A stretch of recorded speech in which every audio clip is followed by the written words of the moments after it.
With your support, we can raise your voice globally. उन्होंने पगड़ी issue no बिल्कुल मतलब कि फ्रांस से राष्ट्रपति के सामने लेके आया ही नहीं है. With your support, we can address those issues that no other media talks about. जो हाल अकालियां ने बादल क्या ने इन्हां ने सिक्खी दिया ते बेड़ा गर्क कीता है. With your support, we can bring you breaking news from around the world. It's about consulting our allies and having a dialogue.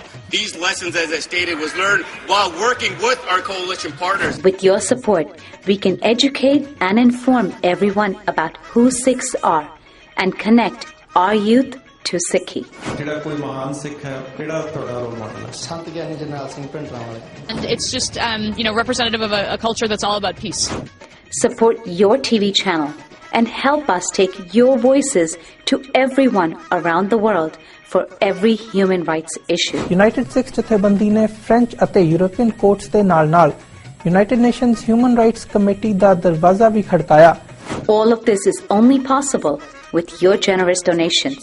Continue your support to us and let's go further together. To donate today, please log on to our website www.tv84.tv and donate via PayPal on our website, or you can mail us your donations to TV84 36-01 37th Avenue, Long Island City, New York 11101.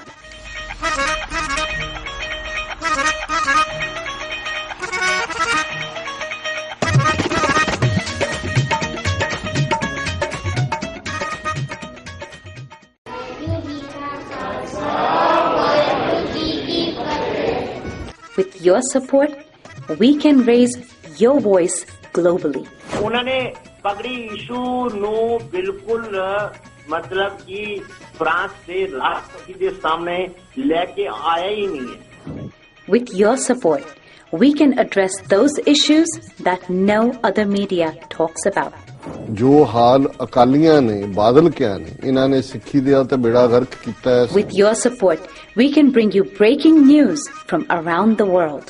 It's about consulting our allies and having a dialogue. These lessons, as I stated, was learned while working with our coalition partners. With your support, we can educate and inform everyone about who Sikhs are and connect our youth to Sikhi.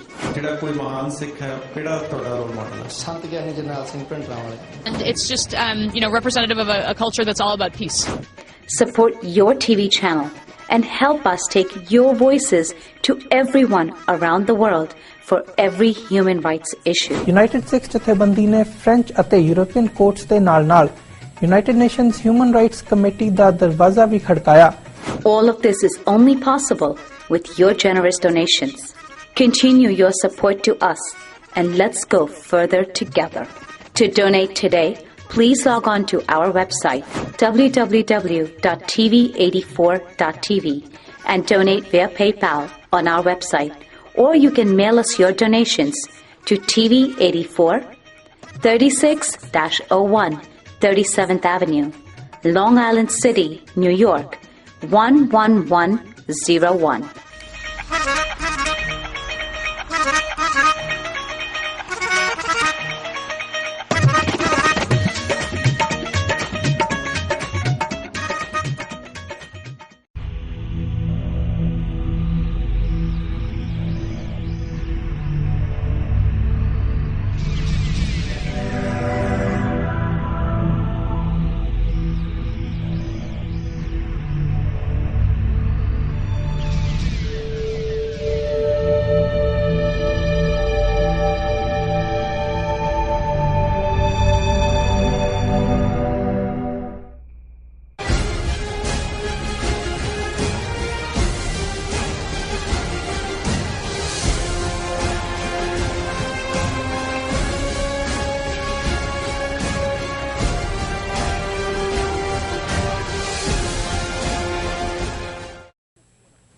Waheguru ji ਕਾ ਖਾਲਸਾ ਵਾਹਿਗੁਰੂ ਜੀ ਕੀ ਫਤਿਹ। ਮੈਂ ਤੁਹਾਡੀ host Neelam Kaur ਤੇ ਮੈਂ TV84 ਦੇ ਸਾਰੇ ਦਰਸ਼ਕਾਂ ਤੇ ਸਰੋਤਿਆਂ ਦਾ ਦਿਲੀ ਸਵਾਗਤ ਕਰਦੀ ਹਾਂ ਪ੍ਰੋਗਰਾਮ ਸੱਚੋ ਸੱਚ ਵਿੱਚ, ਜੋ ਇਸ ਪ੍ਰੋਗਰਾਮ ਨੂੰ ਦੇਸ਼ਾਂ ਵਿਦੇਸ਼ਾਂ ਵਿੱਚ ਬੈਠ ਕੇ ਦੇਖਦੇ ਸੁਣ ਰਹੇ ਨੇ। ਹੱਕ ਸੱਚ ਦੀ ਆਵਾਜ਼ ਨੂੰ ਉਠਾਉਣ ਵਾਲੇ ਡਾਕਟਰ ਅਮਰਜੀਤ ਸਿੰਘ ਜੀ ਰੋਜ਼ਾਨਾ ਦੀ ਤਰ੍ਹਾਂ ਸਾਡੇ ਸਟੂਡੀਓ ਵਿੱਚ ਆਏ ਹੋਏ ਨੇ। ਆਓ ਨਾਲ ਮਿਲ ਕੇ ਪ੍ਰੋਗਰਾਮ ਦੀ ਸ਼ੁਰੂਆਤ ਕਰਦੇ ਹਾਂ। ਜੀ ਡਾਕਟਰ ਸਾਹਿਬ, ਵਾਹਿਗੁਰੂ ਜੀ ਕਾ ਖਾਲਸਾ, ਵਾਹਿਗੁਰੂ ਜੀ ਕੀ ਫਤਿਹ। ਜੀ ਡਾਕਟਰ ਸਾਹਿਬ, ਜੀ ਆਇਆਂ ਨੂੰ ਪ੍ਰੋਗਰਾਮ ਸੱਚੋ ਸੱਚ ਵਿੱਚ। ਮਿਹਰਬਾਨੀ ਜੀ ਡਾਕਟਰ ਸਾਹਿਬ, ਅੱਜ 16 ਮਾਰਚ 2016 3 ਚੇਤ ਨਾਨਕਸ਼ਾਹੀ ਸੰਮਤ 548 ਦਾ ਦਿਨ ਹੈ ਤੇ ਡਾਕਟਰ ਸਾਹਿਬ ਪ੍ਰੋਗਰਾਮ ਦੀ ਸ਼ੁਰੂਆਤ ਕਰਾਂਗੇ ਅੱਜ ਦੀਆਂ ਅਹਿਮ ਘਟਨਾਵਾਂ ਨਾਲ।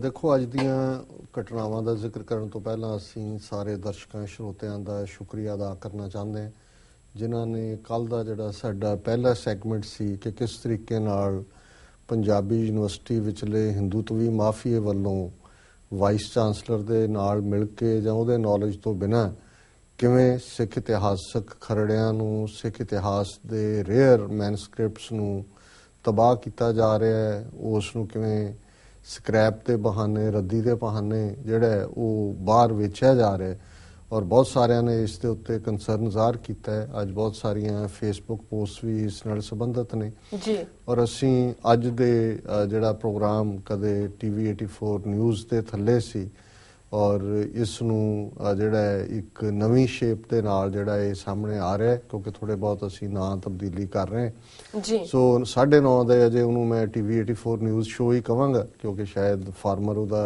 ਅਜੇ ਨਾਂ ਦੂਜਾ ਅਨਾਉਂਸ ਹੋਣਾ ਜੀ।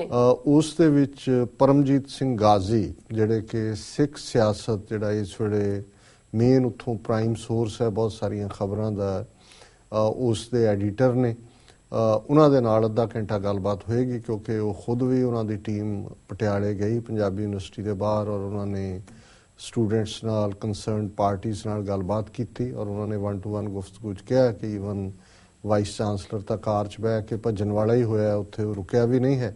ਲੇਕਿਨ ਉਹਨਾਂ ਨੇ ਕਾਫੀ ਜਿਹੜੇ ਇਸ ਸਾਰੇ 'ਚ ਕੀ ਹੈ ਕਿਵੇਂ, ਕਿਉਂਕਿ ਇਹ ਖਬਰਾਂ ਕਦੀ ਕਦਾਈ, ਹੁਣ ਜਦੋਂ ਤੁਸੀਂ ਪਾਸਟ ਨੂੰ ਜੋੜਦੇ ਹੋ, ਇੱਕ ਖਬਰ ਸੀ ਕੁਛ ਅਰਸਾ ਪਹਿਲਾਂ ਕਿ ਪ੍ਰੋਫੈਸਰ ਪੂਰਨ ਸਿੰਘ ਜਿਹੜੇ ਕਿ ਸਾਡੇ ਦਰਵੇਸ਼ ਫਿਲਾਸਫਰ, ਮਿਸਟਿਕ ਔਰ ਰਹੱਸਵਾਦ ਔਰ ਗੁਰਸਿੱਖੀ ਪਰੰਪਰਾਵਾਂ ਨਾਲ ਜੁੜੇ ਹੋਏ ਸ਼ਾਇਰ ਨੇ ਕਿ ਉਹਨਾਂ ਦਾ ਇੱਕ ਮੂਲ ਖਰੜਾ ਉਹਨਾਂ ਦੇ ਹੱਥਾਂ ਦਾ ਲਿਖਿਆ ਹੋਇਆ ਕਿ ਯੂਨੀਵਰਸਿਟੀ 'ਚੋਂ ਗਾਇਬ ਹੋ ਗਿਆ। ਉਦੋਂ ਕਿਸੇ ਨੇ ਬਹੁਤਾ ਨੋਟਿਸ ਨਹੀਂ ਲਿਆ ਪਰ ਹੁਣ ਜਦੋਂ ਇਹ ਗੱਲ ਸਾਹਮਣੇ ਆਈ ਹੈ ਮੇਰਾ ਖਿਆਲ ਹੈ ਵੀ ਇਹ ਕਾਫੀ ਵੱਡੀ ਗੱਲ ਹੈ ਔਰ ਇਸ ਦੇ ਉੱਤੇ ਜਿਹੜਾ ਸਾਡਾ ਧਿਆਨ ਕੇਂਦਰਿਤ ਹੋਣਾ ਚਾਹੀਦਾ। ਸੋ ਅੱਜ ਦਰਸ਼ਕ ਜ਼ਰੂਰ ਉਸ ਪ੍ਰੋਗਰਾਮ ਨੂੰ ਵੀ ਦੇਖਣ ਔਰ ਇਸ ਨੂੰ ਇਨ ਡੈਪਥ ਸਮਝਣ ਦੀ ਕੋਸ਼ਿਸ਼ ਕਰਨ ਕਿ ਜਿਹੜੇ ਚੈਲੰਜਸ ਨੇ ਸਾਡੇ ਉੱਤੇ ਉਹ ਕਿਹੜੇ ਪਾਸਿਓਂ ਨੇ ਔਰ ਕਿੰਨੇ ਜ਼ੋਰਦਾਰ ਚੈਲੰਜ ਨੇ। ਜੀ ਅਸੀਂ ਹਮੇਸ਼ਾ ਹੀ ਵੈਲਕਮ ਕਰਦੇ ਹਾਂ ਉਹਨਾਂ ਹਿੰਦੂ ਮੈਜੋਰਿਟੀ ਚੋਂ ਵੀ, ਉਹਨਾਂ ਸਕਾਲਰਸ, ਉਹਨਾਂ ਵਿਦਵਾਨਾਂ, ਉਹਨਾਂ ਪਬਲਿਕ ਫਿਗਰ ਜਾਂ ਇੰਡੀਵਿਜੂਅਲਸ ਨੂੰ ਜਿਹੜੇ ਕਿ ਜੋ ਭਾਰਤ ਦੇ ਵਿੱਚ ਚੱਲ ਰਿਹਾ ਹੈ ਉਸ ਦੇ ਖਿਲਾਫ ਆਵਾਜ਼ ਚੁੱਕਦੇ ਨੇ ਔਰ ਸੱਚ ਕਹਿਣ ਦੀ ਹਿੰਮਤ ਰੱਖਦੇ ਨੇ। ਉਹਨਾਂ ਚੋਂ ਹੀ ਇੱਕ ਬੜੇ ਪ੍ਰੋਮੀਨੈਂਟ ਹਿਸਟੋਰੀਅਨ ਨੇ ਰਾਮਚੰਦਰ ਗੁਹਾ। ਇਹ ਵੀ ਜਿਸ ਤਰੀਕੇ ਦੇ ਨਾਲ ਦੂਸਰੇ ਅਰੁੰਧਾਤੀ ਰਾਏ ਸਮੇਂ ਉਹ ਤਾਂ ਖੈਰ ਬਹੁਤ ਬੋਲਡ ਲੇਡੀ ਹੈ ਲੇਕਿਨ ਇਸ ਤੋਂ ਇਲਾਵਾ ਜਿਹੜੇ ਹੋਰ ਲਿਖਾਰੀ ਸਮੇਂ ਜਿਵੇਂ ਰੋਮਿਲਾ ਥਾਪਰ ਦਾ ਅਸੀਂ ਜ਼ਿਕਰ ਕੀਤਾ ਸੀ, ਉਹ ਵੀ ਪ੍ਰੋਮੀਨੈਂਟ ਹਿਸਟੋਰੀਅਨ ਹੈ, JNU ਦੀ ਪ੍ਰੋਫੈਸਰ ਵੀ ਰਹੀ।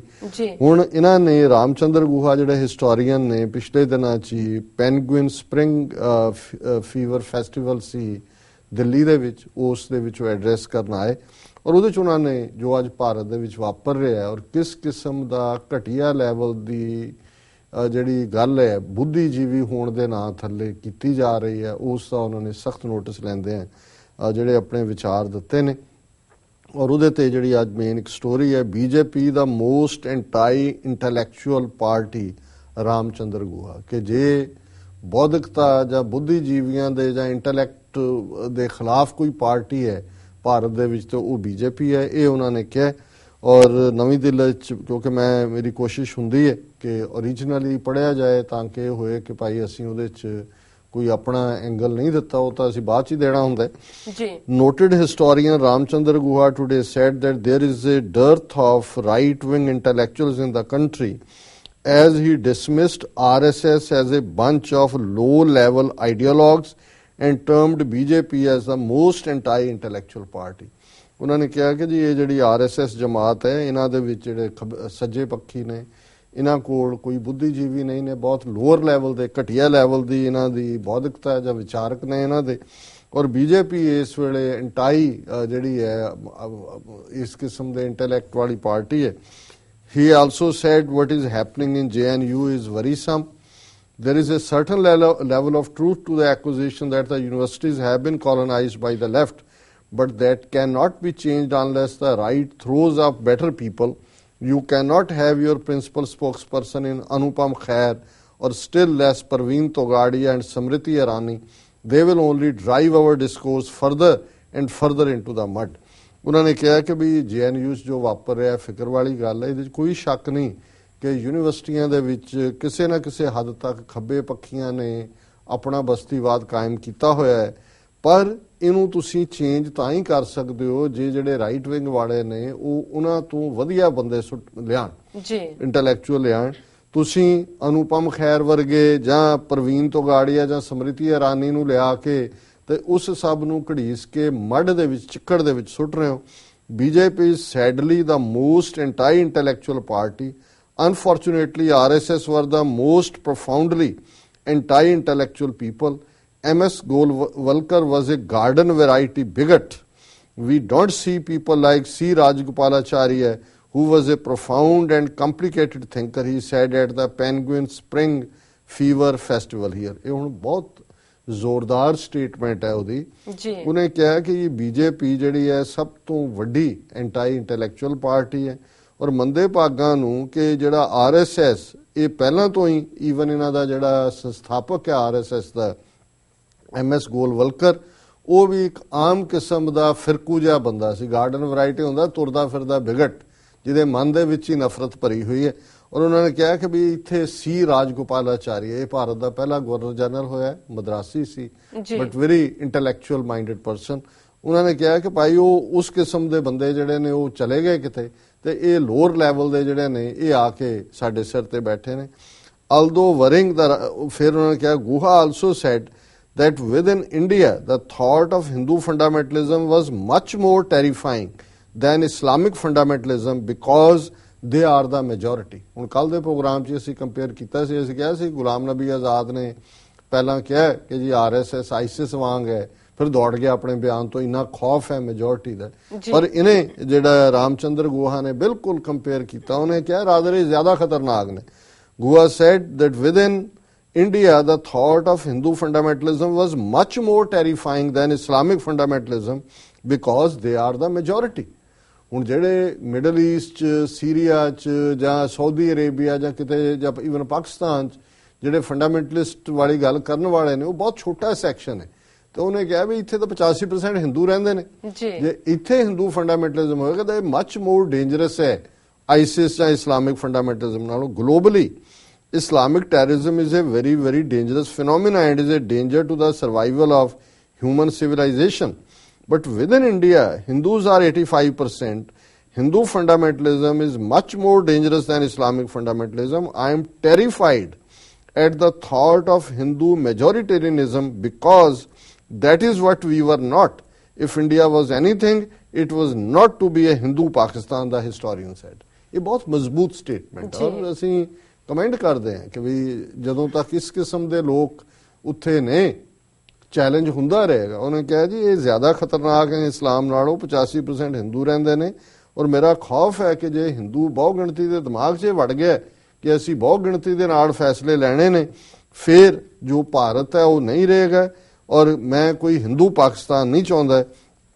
ਔਰ ਉਹਨਾਂ ਨੇ ਕਿਹਾ ਕਿ ਵੀ ਜਿਹੜਾ Guha also talked about the rising tendency of people to view scholars as people not very useful to the country, saying that the denunciation of scholarships and universities was unfortunate.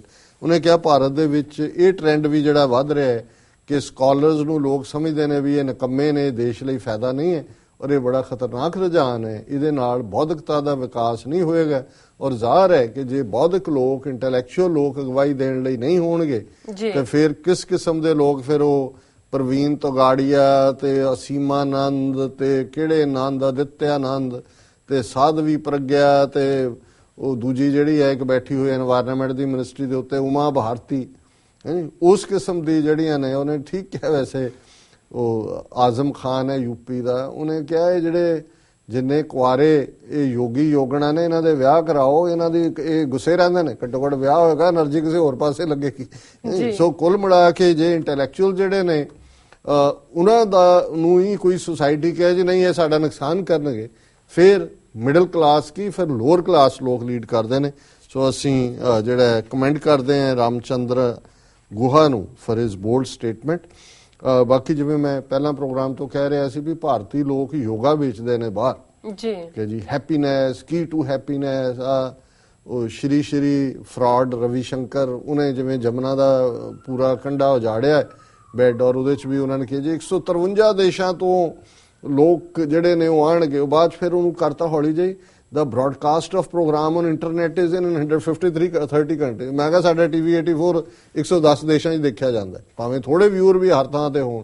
ਉਹਨੂੰ ਉਹਨਾਂ ਨੇ ਵੇਚਿਆ ਇਹ ਦੱਸਣ ਲਈ ਕਿ ਵੀ ਬੜਾ ਅਸੀਂ ਕਰ ਰਹੇ ਹਾਂ, ਪਰ ਇੱਕ ਦੁਨੀਆ ਦੇ ਵਿੱਚ ਹਮੇਸ਼ਾ ਇਸ ਗੱਲ ਦੀ ਵਰਲਡ ਹੈਪੀਨੈਸ ਡੇ ਆ ਰਿਹਾ, UN ਨੇ ਜਿਵੇਂ ਅੱਡ ਦਿਨ ਨਿਯਤ ਕੀਤੇ ਨੇ। ਉਹਨਾਂ ਨੇ ਕਿਹਾ ਵੀ ਜ਼ਿੰਦਗੀ ਦਾ ਮਕਸਦ ਕੀ ਹੈ, ਬੰਦਾ ਖੁਸ਼ ਰਹਿਣਾ ਚਾਹੁੰਦਾ ਤੇ ਪਹਿਲਾਂ ਦੇਖੋ ਤਾਂ ਸਹੀ ਕਿੰਨੇ ਕਿੰਨੇ ਹੈਪੀ ਨੇ, ਕੱਲਾ ਨਾ ਤਾਂ ਨਹੀਂ ਹੈਪੀ ਵੀ ਹੈ ਵੀ ਨੇ ਹੈਪੀ ਕਿ ਨਹੀਂ ਜੀ। ਸੋ ਸਾਡੇ ਵੀ ਹੁਣ ਸਿੰਘਾਂ 'ਚ ਹੈਪੀ ਸਿੰਘ ਵੀ ਹੁੰਦੇ ਨੇ। ਹੁਣ ਇਹ ਹੋ ਗਿਆ ਵੀ ਇੰਨੇ ਅਸੀਂ ਜਿਹੜਾ ਹੈ ਉਹ ਅਡਾਪਟ ਕਰ ਲਏ ਜੀ ਇਸੇ ਕੰਟੈਕਸਟ, ਕਿਉਂਕਿ ਯੂਨਾਈਟਿਡ ਨੇਸ਼ਨਸ ਦਾ ਵਰਲਡ ਹੈਪੀਨੈਸ ਡੇ ਹੈ। ਇੱਕ ਪੂਰੀ ਟੀਮ ਦੁਨੀਆ ਦੇ ਦੇਸ਼ਾਂ ਦਾ ਸਰਵੇ ਕਰਦੀ ਹੈ ਔਰ ਇਹ 2-3 ਸਾਲ ਬਾਅਦ ਇਹ ਰਿਪੋਰਟ ਉਹਨਾਂ ਦੀ ਆਈ ਹੈ।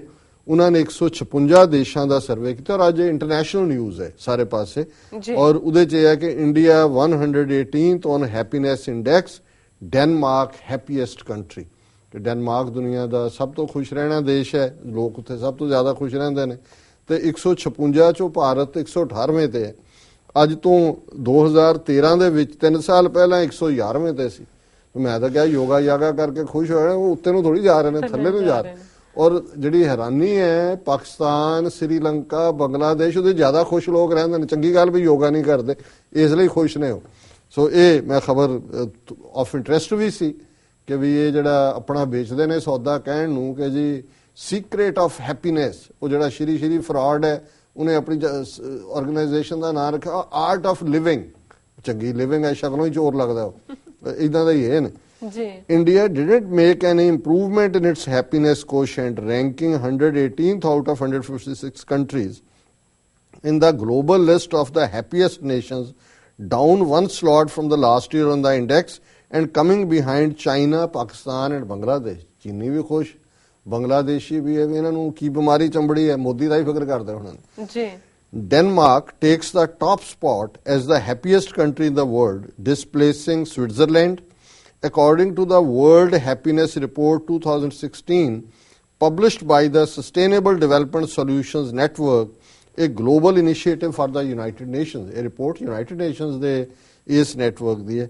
Report takes into account GDP per capita, life expectancy, social support, and freedom to make life choices and indicators of happiness. ਕਿ ਉਹਨਾਂ ਦੀ ਸਾਲਾਨਾ ਆਮਦਨ ਕਿੰਨੀ ਹੈ, ਉਮਰ ਕਿੰਨੀ ਲੰਬੀ ਹੁੰਦੀ ਹੈ, ਲਾਈਫ ਐਕਸਪੈਕਟੈਂਸੀ ਕੀ ਹੈ, ਸਮਾਜਿਕ ਢਾਂਚਾ ਕਿੰਨਾ ਸਪੋਰਟਿਵ ਹੈ, ਔਰ ਇੰਡੀਪੈਂਡੈਂਟ ਆਜ਼ਾਦਾਨਾ ਤੁਸੀਂ ਆਪਣੀਆਂ ਚੋਣਾਂ ਕਿਵੇਂ ਕਰ ਸਕਦੇ ਹੋ। ਸੋ ਇਸ ਦੇ ਵਿੱਚ ਉਹਨਾਂ ਨੇ ਕਿਹਾ ਕਿ Switzerland was ranked second on the list, followed by Iceland 3rd, Norway 4th and Finland 5th. India ranked 118th, down from 117th in 2015. The report said India was among the group of 10 countries witnessing the largest happiness decline, along with Venezuela, Saudi Arabia, Egypt, Yemen and Botswana. ਉਹਨਾਂ ਕਿਹਾ ਜੀ 10 ਮੁਲਕ ਜਿਨ੍ਹਾਂ 'ਚ ਨਾ ਖੁਸ਼ੀ ਵੱਧ ਰਹੀ ਹੈ, ਖੁਸ਼ੀ ਜਿਹੜੀ ਜਿਨ੍ਹਾਂ ਦਾ ਡਿੱਗਿਆ ਕੰਮ, ਉਹਨਾਂ ਜਾ ਤੁਸੀਂ ਦੇਸ਼ ਦੇਖ ਲਓ, ਉਹਨਾਂ ਦੇ ਬਰਾਬਰ ਆ ਕੇ ਖਲੋ ਗਏ। ਭਾਰਤ ਮਾਤਾ ਕੀ ਜੈ, ਉਹ ਤਾਂ ਉੱਥੇ ਹੀ ਲੱਗੇ ਹੋਏ ਨੇ ਘੁਆਣ, ਕਹਿ ਭਾਰਤ ਮਾਤਾ ਕੀ ਜੈ ਨੇ। ਉਹ ਇੱਕ MLA ਕੱਢਤਾ ਮਹਾਰਾਸ਼ਟਰ ਚੋਂ ਕਿ ਤੂੰ ਭਾਰਤ ਮਾਤਾ ਕੀ ਜੈ ਨਹੀਂ ਕਿਹਾ। ਉਹ ਕਹਿੰਦਾ ਕਿੱਥੇ ਸੰਵਿਧਾਨ 'ਚ ਲਿਖਿਆ ਭਾਰਤ ਮਾਤਾ ਕੀ ਜੈ। ਉਹਨੇ ਕਿਹਾ ਮੈਂ ਜੈ ਹਿੰਦ ਕਵਾਂਗਾ, ਜਿਹੜਾ ਸੰਵਿਧਾਨ 'ਚ ਹੈ ਦੂਜਾ। ਪਰ ਜਿੱਥੇ ਇਸ ਕਿਸਮ ਦਾ ਹੁੰਦਾ ਫਿਰ ਉੱਥੇ ਖੁਸ਼ੀ ਵੀ ਨਹੀਂ ਹੁੰਦੀ ਤੇ ਫਰਾਡ 'ਚ ਖੁਸ਼ੀ ਨਹੀਂ ਹੁੰਦੀ ਕਦੇ ਵੀ। ਇੰਡੀਆ ਕਮਸ ਬਿਲੋ ਨੇਸ਼ਨਸ ਲਾਈਕ ਸੋਮਾਲੀਆ। ਹੁਣ ਸੋਮਾਲੀਆ ਦੇ ਲੋਕਾਂ ਦੀ ਸ਼ਕਲ ਦੇਖੋ ਤਾਂ ਵਿਚਾਰੇ ਰੋਂਦੇ ਲੱਗਦੇ ਨੇ, ਤੇ ਉਹਨਾਂ ਤੋਂ ਵੀ ਥੱਲੇ ਸੋਮਾਲੀਆ 76ਵੇਂ ਨੰਬਰ ਤੇ ਹੈ ਉਸ ਸਕੇਲ 'ਚ। ਚਾਈਨਾ 83, ਹੁਣ 83 ਤੇ 118 ਹੀ ਦੇਖ ਲਓ ਕਿੰਨੇ ਦਰਜੇ ਦਾ ਫਰਕ। ਪਾਕਿਸਤਾਨ 92। ਹੁਣ ਪਾਕਿਸਤਾਨ ਤੋਂ ਵੀ ਜਿਹੜਾ 26 ਪੁਆਇੰਟ ਜਿਹੜਾ ਥੱਲੇ ਹੈ ਇੰਡੀਆ। ਹੁਣ ਦੇਖ ਲਓ, ਉਹਨਾਂ ਨੂੰ ਕਹੀ ਜਾਓ ਜੀ ਫੇਲਡ ਸਟੇਟ, ਬੰਬ ਚੱਲ ਗਏ, ਇੱਥੇ ਹੋ ਗਿਆ ਉੱਥੇ ਹੋ ਗਿਆ, ਦਹਿਸ਼ਤਗਰਦੀ। ਫਲਸਤੀਨੀਅਨ ਟੈਰੀਟਰੀਜ਼ 108, ਉਹ ਫਲਸਤੀਨ ਨੇ ਜਿੱਥੇ ਕੋਈ ਪਤਾ ਨਹੀਂ ਕਿੱਥੇ ਬੰਬ ਚੱਲ ਜਾਣਾ, ਉਹਨਾਂ ਵਿਚਾਰਿਆਂ ਨੂੰ 60 ਸਾਲ ਤੋਂ ਗੁਲਾਮੀ ਦੇ ਵਿੱਚ ਧੱਕਿਆ ਹੋਇਆ, ਉਹ ਵੀ ਜ਼ਿਆਦਾ ਖੁਸ਼ ਰਹਿਣ ਵਾਲੇ ਨੇ। ਐਂਡ ਬੰਗਲਾਦੇਸ਼ 110, ਹੁਣ ਦੇਖ ਲਓ ਅਸੀਂ ਬੰਗਲਾਦੇਸ਼ੀ ਵੀ ਸਾਡੇ ਨਾਲੋਂ ਜ਼ਿਆਦਾ ਖੁਸ਼ ਨੇ। ਸੋ ਕੁੱਲ ਮਿਲਾ ਕੇ ਦਾ US is ranked 13th, coming behind Australia 9th and Israel 11th. Australia, Israel, ਚਲੋ ਇਹ ਖੁਸ਼। The report released in advance of United Nations World Happiness Day on March 20th for the first time. ਇਹ ਜਿਹੜਾ happy ਡੇ ਹੈ March 20 ਨੂੰ ਹੈ, ਯਾਦ ਰੱਖ ਲਓ। ਵੈਸੇ ਤੁਹਾਨੂੰ ਇਹਦੀ ਜ਼ਿਆਦਾ ਲੋੜ ਹੈ ਜੀ, ਮਾਰਕ ਡਾਊਨ ਕਰਨਾ ਮੈਂ। For the first time gives a special role to the measurement and consequences of inequality in the distribution of well-being amongst country and regions. ਬਾਕੀ ਲੰਬੀ ਚੌੜੀ ਖਬਰ ਹੈ, ਪਰ ਅਸੀਂ ਇਹ ਦੱਸ ਦਈਏ ਵੀ ਇਹਨਾਂ ਦਾ ਜਿਹੜਾ ਯੋਗਾ ਫਰਾਡ ਹੈ, ਜਿਹੜਾ ਦੁਨੀਆ ਨੂੰ ਵੇਚਦੇ ਨੇ, ਉਹ ਆ ਹੈ ਇਹਨਾਂ ਦੀ ਹੈਪੀਨੈਸ ਦਾ ਕਾਰਨ। ਜੀ ਡਾਕਟਰ ਸਾਹਿਬ, ਇੱਥੇ ਅੱਜ ਛੱਡ ਦਿੰਦੇ ਹਾਂ। ਇੱਥੇ ਛੱਡਦੇ ਹਾਂ, ਠੀਕ ਹੈ ਡਾਕਟਰ ਸਾਹਿਬ। ਲੈਣਾ ਬ੍ਰੇਕ। ਵਿਊਅਰਸ, ਵਿਚਾਰਾਂ ਦਾ ਸਿਲਸਿਲਾ ਇਸ ਤਰ੍ਹਾਂ ਚੱਲਦਾ ਰਹੇਗਾ। ਮਿਲਦੇ ਹਾਂ ਆਫਟਰ ਦਿਸ ਸ਼ਾਰਟ ਬ੍ਰੇਕ।